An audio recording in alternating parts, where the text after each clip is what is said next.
Васко, ще тренираме ли? Да, отдавна не сме. Не сме спирали да тренираме, обаче не сме снимали. Защото сме заети хора. Не точно. Нали август месец? Всички са по ваканции, отпуски, почивки и затова, но пак сме на линия. И съм 5 седмици и 1-2 дни до сцената на Мистер Олимпия. Днес имам тренировка за трицепс и рамо, като почвам с трицепса. Да няма да ходиш на дискотека. Няма на дискотеки вече, няма барове, няма нищо. Само леп и тренировки. Лекичко да загрея Васко и съм се приготвил едни аксесуари за този скрепец. Понеже много се дразнят, че съм много як, не ми стигат тежестите. Ще трябва да слагам допълнителен диск и ще сложа едни такива нови щифтове, които ми помагат да правят дроп серия.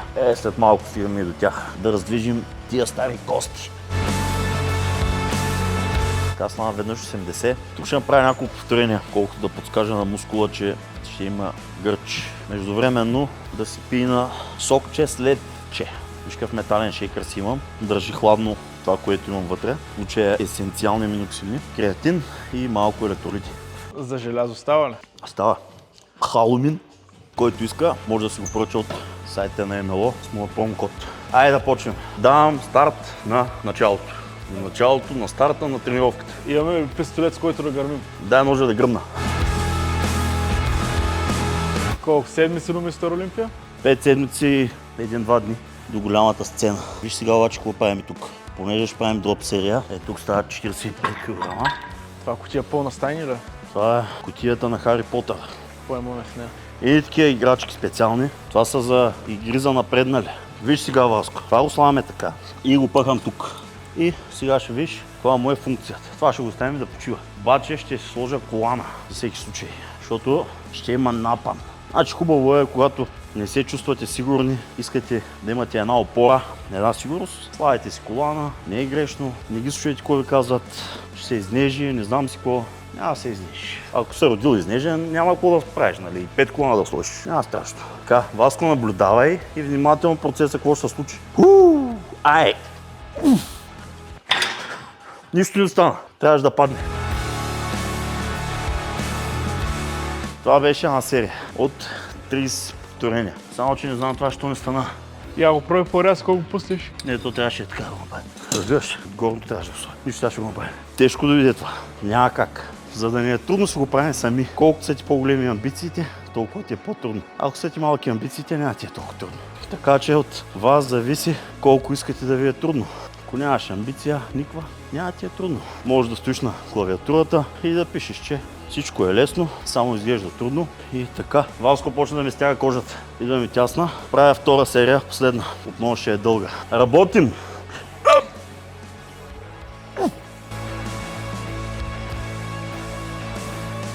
Това беше тук. Първото упражнение за трицепс е готово. То е лесно. То е лесно.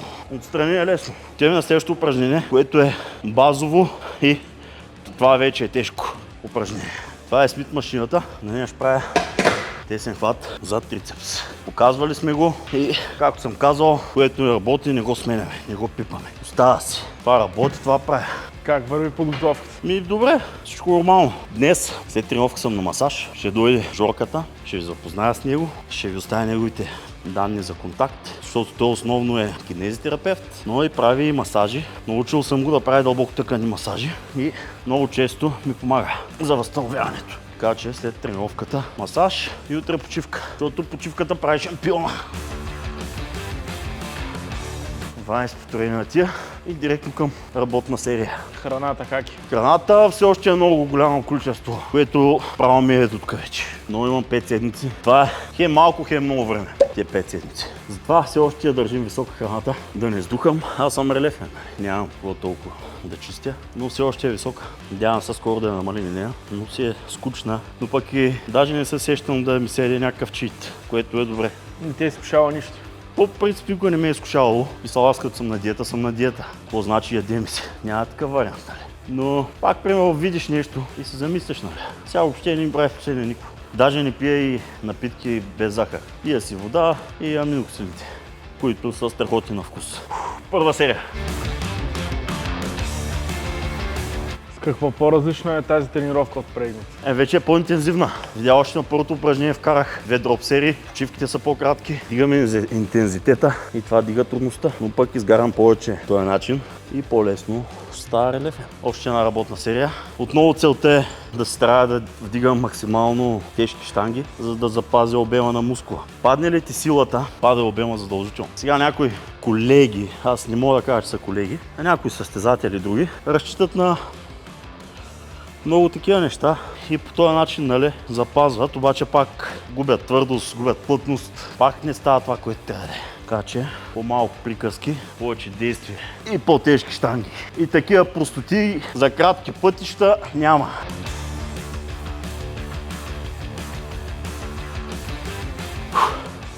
И тук съм готов. Сега последното упражнение за трицепс е една удължена серия от 2 последователни упражнения, което вече е най-интензивната част от тренировката за трицепс. Сега ще ви покажа. Банда, здравей! Поправи живот! Ето най-редовният ми тренировъчен партньор. Вчера правихме гръб, ми помага. Сега ще правим един екшън. Правя тук една серия, веднага след това отивам на кофички със собствена тежест. Това е следващото последно упражнение за трицепс.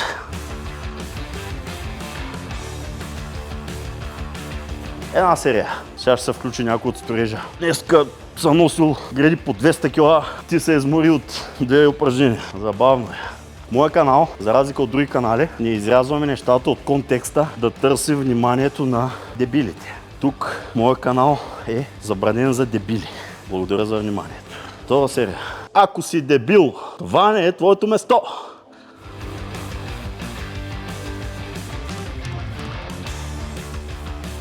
Много е готино. Ще направя бонус серия, трета, специално заради вас. Васко, ти като един мой менеджер и продуцент, как определяш развитието на канала? Много добре, върнем с много бързи темпове. Радвам се, това е добре, защото когато растем, ще расте и джоба на Васко. Апруват. Айде вече по-сериозно, спираме с глупостите. Вярваш ли си? За малко след тази серия ще съм сериозен, защото сега е момента да ви обясня за действието на една добавка на МЛО, но за нея след малко. След глупостите, когато станем сериозни, концентрация и екшън.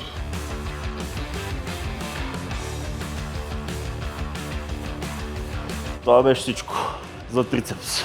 Да вземам въздух, да нормализирам дишането. И да разкажем за добавката. Добавката, която искам да ви покажа днеска, това е 3 магнезиум комплекс. Защо е 3 магнезиум? Защото съдържа 3 най-биоактивни форми на магнезий. Магнезиев бисглицинат, магнезиев цитрат и магнезиев оксид. Всяка от тях има своята функция и за да се допълни цялостна картината, са комбинирани в един продукт. Бисглицината е полезен много за нервната система, цитрата е полезен за мускулите, а оксида е полезен за корема, позволява ви да нямате киселини, газове, лесна дефекация. И затова 3 магнезии, магнезиум от МЛО на сайта на МЛО, mloeurope.com с промокод RADO10. Той без друго е на страхотна цена. Промокода става още по-страхотна и с това нещо ще се предпазите от крампи, ще имате АТФ енергия, ще имате добре работеща перисталтика и здрав корем. Гававско, продължаваме към рамото. Какво правиш за рамо? Стандартните неща плюс една дроп серия, но не е тук, а ще е на средно рамо, на разтваряне с дъмбели. Да раздвижа лекичко и почвам да работя. Още едни дискове трябва ли ти? Давай, Васко, давай дискове. Приятел в нужда се познава. Благодаря, Васко. Няма да стане така. Ще пуснем обява за помощник. С обаче изискването е с предишен опит като хамалин. Нищо лошо против хамалите и хората, извършващи тежък физически труд. Просто се базикам с тия, които си мислят, че са интересни, като кажат това на строежа. Аз бях на строежа преди 20 години. Само 6, защото трябват още дискове, Васко. Те свършиха. И ми свършиха. Ще теглим заедно да купим дискове. То мястото не остана на машината. Има. Има място. Няма страшно. То това нищо не е. Епа някой да се нави и да каже аз тренирам повече. Ще има здравей, котенци. Да видим. Тогава вече няма да има място. Защото сега си тренирам бодибилдинг. Нервната ми система в момента не е на режим бий се или бягай, а се е работна, нормална смисъл. Нищо екстремно. Сложил съм по 100 кг от страна. Колко е то? 200. 200. Нищо екстремно. Айде да направим работеща серийка. И се забравих и на китниците. Още една щица правим на тия. След това следва бек-оф серия, която ще е на 60 кг. Не е дроп серия, бек-оф. Какво е беков? Връщаш назад, но само една серия без да правиш дроп. Нали? Правя максимална и да направя още 10 турения, примерно. Махам дадена тежест. Не е дроп серия. Дроп серията стигаш до отказ, тук ще прескоча, в смисъл няма да стигам до отказ. Пак ще го кажа, не трябва на всяко упражнение да се гони отказ. Сега може да има някой, дето разбира повече, аз не казвам, че разбирам най-много. Казвам кое работи и го казвам с резултат. Не го казвам, защото така съм решил. Защото много хора казват, така са го решили. Да видим резултата. Така си решил. Не е ли така, Васко? Така е. И всичко резултатите. Вземем въздух и продължавам. Айде пак 6. Сега не почвам веднага. Почивам си да ми изпадне с пулса и тогава правя бек-оф серията. Айде последно. Това беше първо упражнение за рамо. 3D рамене, 5D рамене. Айде сега малко кардио. Фермерска разходка. Ти хидратираш се преди тренировка. Вода си пия постоянно. Сутринта съм станал 6 часа. 6:15 и 20 съм изпил 500 мл минерална вода с една доза есенциални аминоксили, електролити, L-карнитин, фетбърнър. Карах 30 минути колело. Правих 3 по 15 серии за корем с едно колело така напред. След това имах още 500 мл минерална вода с колаген, Fasting Pro, глутамин и 10 мл лимонов сок. Вече тук е минал 1 литър вода. 1 литър вода. След това закусих, пих си останалите добавки. Съм пил още половин литър вода. До тук съм пил още. Доста вода съм изпил. А сме едва обяд. Следващото упражнение за предно рамо. Това упражнение дава изключително много детайли в предното рамо. Тук тежестта вече няма толкова голямо значение, защото то се е за детайли. Изпотих се, Васко. Що бе, ти не си правил нещо? Не си вдигал цимент. Обаче е много интересно как е така с лека ръка отвърляме всичко. Това го прави всеки. Дори аз съм го правил на моменти, примерно. Някакъв така дадена ситуация. За някой казваш, копак толкова направи. Но не е така, не трябва да сме такива хората. Да, признавам си, аз съм го правил. Никой не съм писал лош коментар обаче. Лошия коментар е гадно нещо. Говорили сме за хейтерите, говорили сме как влияят на някои хора. Не са окей тия неща. Не ги правете, защото има карма и така, ако не се върне на вас, ще се върне на някой от вашето семейство. Бъдете добри. Втора серия. Отиваме на рамо за средно. За какво сте фитили? Това упражнение ще слагам фитилите, защото имах проблеми, така наречения тенис лакет. Това е тендовагинит, едно много тежко възпаление, което минава много трудно. А именно при мен се получи от хвата, когато вдигна в такава позиция. И с фитилите ще изолирам хвата, няма да стискам толкова. И съм една превенция, да не се повтори това възпаление, защото това беше наистина адска болка и нищо не ми помогна, трябваше просто да мине време, за да мине. Много е гадно. Правя една загряваща серийка и после 2 дроп серии. Гледаш ли новини? Не. А за случая в Пловдив?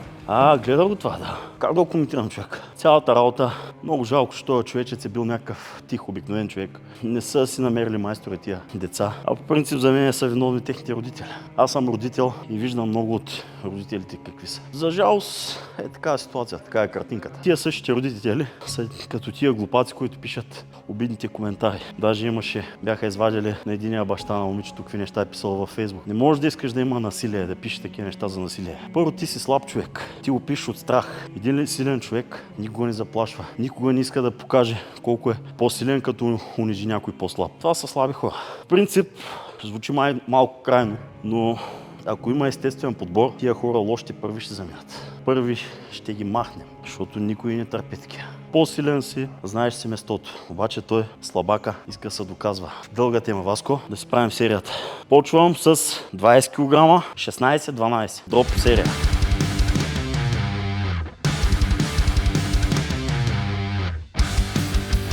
Силата как е? Силата я държим, да не пада. Много ми е лошо съня напоследък. Не искам да спя на климатик, обаче ми е много топло и спя много лошо, което не е окей. Защото се разболявам много лесно. Аз когато тренирам така интензивно, ми е много компрометирана имунната система. И малко да духне повече климатика и се схващам, настивам, много лесно нахващат ангини. И затова гледам да се пазя максимално. Такива тежки тренировки, 2 пъти на ден, сутрин кардио, после силова. Все пак имам някакво ограничение в храната. Тя си е много пакна, имам ограничение. И това изтощава. Плюс това не съм 24/7 бодибилдър, имам други задачи, други ангажименти, други неща, имам стрес, както всеки нормален човек. И затова така се получава. Както казвам за себе си, трудно ми е, защото имам големи амбиции. Ако ми бяха малки амбициите, ще ми е по-лесно. Последно. Това упражнение е следващото. И после има още едно, и после друго. И накрая трето, и след него четвърто. И после всичко почва от начало. Не, после на масаж. Малко остана, Васко. Стискай зъби. Знам, че си гладен, но съм ти приготвил протеинов бар на Боромина. И да заредиш.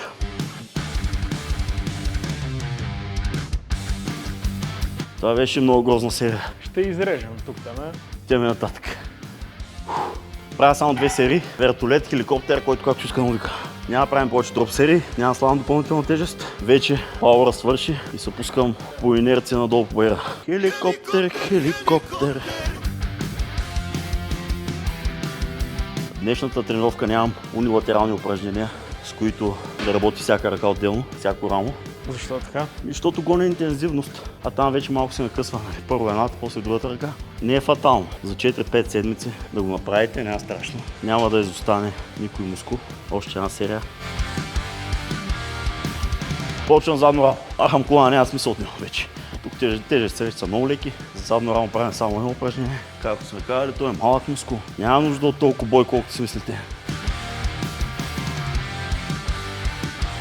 Ето една серия и това вече ще се напомпи. Защо няма смисъл толкова много от задно рамо? Защото е малък мускул. Влиза кръв бързо. Идеята е да го стимулираш да расте, не да го убиеш. Това не е прасет цял ден да си на него, цял ден да ходиш, да са други мускули в наклада, влакна, да трябва да го изнуриш, да трябва да го убиеш, да трябва да го унищожиш. Това е задно рамо. Колко го използваш през деня, колко участва, колко работи. Идеята на бодибилдинга е да направиш визия. За да стане визия, мускул няма нужда да е издръжлив, има нужда да е силен. Да правиш обем. Още една серия само. И сме готови. И след това сме на масажи. Интензивно, тежко. Това е. След това е важно възстановяването. Храна, почивка. След масажа, надявам се да имам време да дръмна след обяд. Ще се получи добре. Ще се хидратирам. Веднага задължително. Една дискотека след това. Дискотеката после. Преди това трябва да заредя, защото на дискотеката ще се дехидратира. Цяла нощ танци. Там, според мен ще се хидратираш. Не, значи алкохол дехидратира. Да знаят хората. Кой е най-добрият алкохол? Най-добър няма. Но, според мен е водката. Тя е 0. 0 мазнини, 0 протеин, 0 въглехидрат. Те са празни калории. Но пък демиджа, който ти вкарва в тялото. Да. Не пийте. Това е лесно и не го мислиш. Когато не пиеш, не го мислиш. Ето аз не пия, не го мисля. Пиеш си водичка. На 100 мл има 235 калории. Водката. 100 мл е кардиото. 30 минути толкова калории. Някои хора си мерят кардиото в вафлите, в водка. Да. Това беше тренировката, Васко. Те почерпя за хубавата работа. Отдавна не сме се виждали. Цяла една седмица. Ето едно протеиново барче, Бороминар. Така. А ето го и Жорката. Готов за действие. Запознай го с нашите зрители. Жорка, здравей. Значи това е Жорката. Жорка, представи се. Здравейте, казвам се Георги Пенчов. Кинезитерапевт съм. Масажи, от това до контузии, до такъв тип естество. А понякога просто трябва да възстановим с един много хубав дълбоко тъканен масаж, както в случая трябва да направим с Ради. Днеска ще има бой. Да. Жорка, обясни ми как е по-лесно да се работи с хора с голяма мускулатура или с хора по-малка мускулатура? Тук работата е много индивидуална, защото когато работим с хора с по-големи мускули, както в случая, тук е момента, че трябва доста по-силно да се работи, доста повече натиск. Съответно, за да може да стигнем до доста по-дълбоките мускули и доста по-дълбоките структури, за да може да отпуснем и тях, докато при по-слабите хора трябва много да се играе с натиска и силата, с който прилагаме, защото... Да не го убиеш. Да, в смисъл да не се наранява. В такъв случай, Жорка, един вид върху мен извършваш двойно работа, отколкото в слабия. Да, много повече, да. Защото при тебе и лакти много трябва да се включват. Колене, лакти, захапваме една гума и се почва. В случай, ако не сте работили с танк, тук работата е с танк. Днес какво ще бъде масажа? Отдавна не сме правили масаж, Жорката е по морето, обаче скоро се връща в София, ще оставим негови контакти, ще каже къде му е кабинета, също така и в Icon Gym може да идва. Разбира се. Нали? И какво ще работим днеска? Днес ще направим един дълбоко тъканен масаж, като в случая съм взел за всеки случай все пак е железата, ергона. Може да приложим някои техники, но главно ще се фокусираме върху това да работиме много по-дълбоко тъканно, доста по-дълбоко тъканно и смятам да направим лек стречинг на някои групи мускули, като раменете, гърдите, лопатката също. Значи вчера съм тренирал гръб, сега свърших рамо трицепс. Ти дам един противно бар от нашите партньори Борнер да се подсилиш, аз докато отида да се оправя и слизам. Вече сме в стаята за мъченията. Нали така, Жоре? Нещата ще ескалират. Какво да правя сега? Лягам по корем? Лягаш по корем, да. Първо ще започнем с гърба, защото по-голяма мускулна група и искам първо на нея най-много да си наблегнем. Жорката казва, аз изпълнявам. Аз си запушвам главата като щраус в дупката.